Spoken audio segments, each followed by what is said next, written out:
Hello everyone. I love the sequence of starting that bike up like that. In this episode, we're headed around Botswana.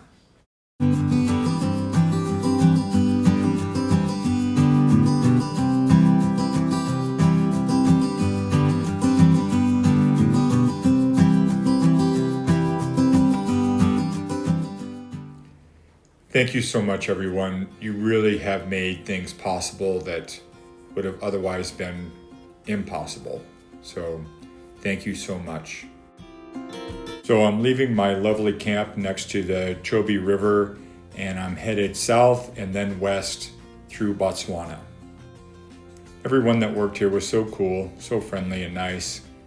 Yeah, so you see on the map here, the red pin is where I started, and I worked my way south to Nada and then west there. So pretty quickly I saw this ground hornbill. I stole this photo so you could have a better picture of it, but it was really cool to see.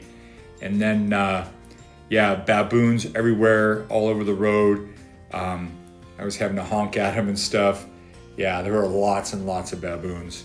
And then one of my favorite baobab trees. I love those things so much, so beautiful. And I love this wild animal zone, like my imagination goes crazy. And then look what I got, elephants.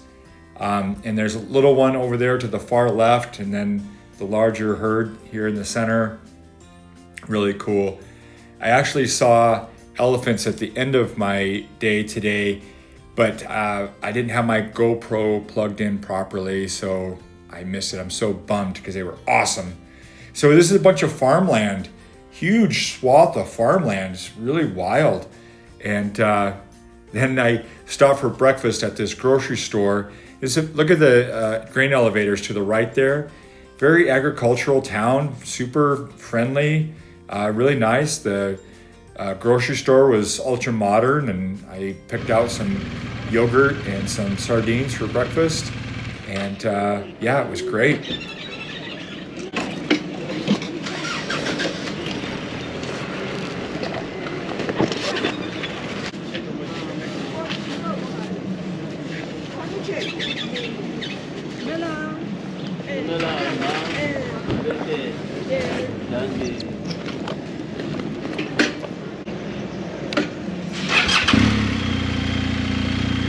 And I'm definitely the oddity, and people stare and stuff, but ultimately they're friendly and wave and nod and acknowledge, and it's nice. I don't feel hostility from people. But then look at this, like these vehicles were coming in and it had these pink scooters in the back of that trailer, and this woman like took a picture of me with her phone, and there's like a caravan of them.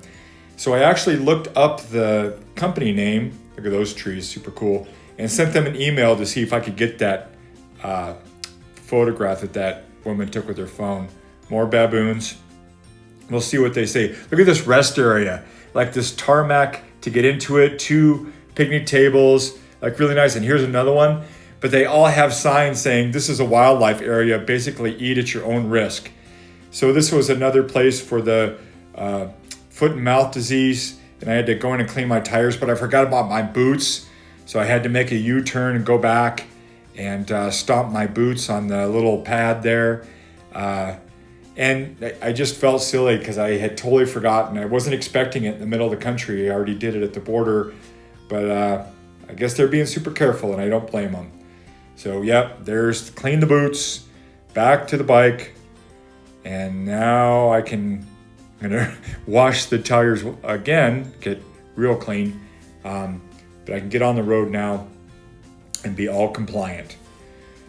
I have to remember to do my boots next time too.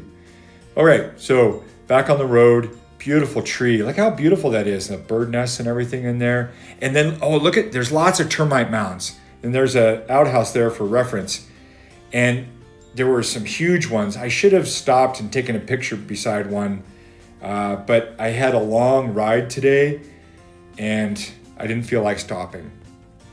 I was thinking it was going to be 8 hours on the bike, and just any stop makes that longer and a longer day. Retrospectively, I should have stopped and done a couple more things. But I did stop here to get fuel. This is at believe it's called Nata, N-A-T-A. And I had lunch, those kids sat next to me and I bought them Fantas, but we didn't really interact at all. And then here's some other ADV riders, guy on a KTM. I think that is a Transalp and then another KTM. Kind of fun to see them. Another enormous termite mound. But like I said, I wasn't checking my GoPro properly and the battery ran out. And I was super bummed that I missed the elephants at the end of this. Here's an example of the road. I mean, some places it's perfect and other places it's just like a war zone. And so the cars were traveling way off on the left and I could manage this. It wasn't bad, but I was like, oh, I wonder what it's like over to the left. So I go over there and I survived it, but it was kind of loose. And even though the old tarmac was potted and rough and all that other stuff, being in the loose stuff kind of gave me the willies. So even though I was doing it, I decided to get back up on the harder surface where I felt more comfortable. And it all worked out. It was fine. But another beautiful tree with some donkeys. And this is world's largest anteater. And probably one of those instances where I should have pulled over and checked it out and taken some pictures. But I made it to my destination and I got my Botswana flag put on my bike. And here's their outlets. I didn't have an adapter for that, so I had to go to the mall and buy this adapter, which had this plug on the outside of it, which I had on my universal adapter right there. So I plugged my universal adapter into the adapter I bought into the wall outlet, and that's what it looked like. And then the next day, this happened. I don't do mustache. So I got rid of the mustache. No facial hair. Clean shaven for the first time in a long time. Tell me what you think. And since I missed all that footage with those amazing elephants, I wanted to show you some scientific research I've been doing. I've spent a lot of time on the roads in Africa, and I've found that 11 out of every 10 cars is a Toyota. And 80% of those are Hilux, and the other 80% are Land Cruisers. And in my very detailed and painstaking observations, I found that 0.001% of all the cars are American. So not very many, and it's likely going to be an Escalade. So here's the breakdown of all the cars. 99% Toyota, 0.001% American, 37% other Asian types of cars, and then 5% German, either BMW or Mercedes.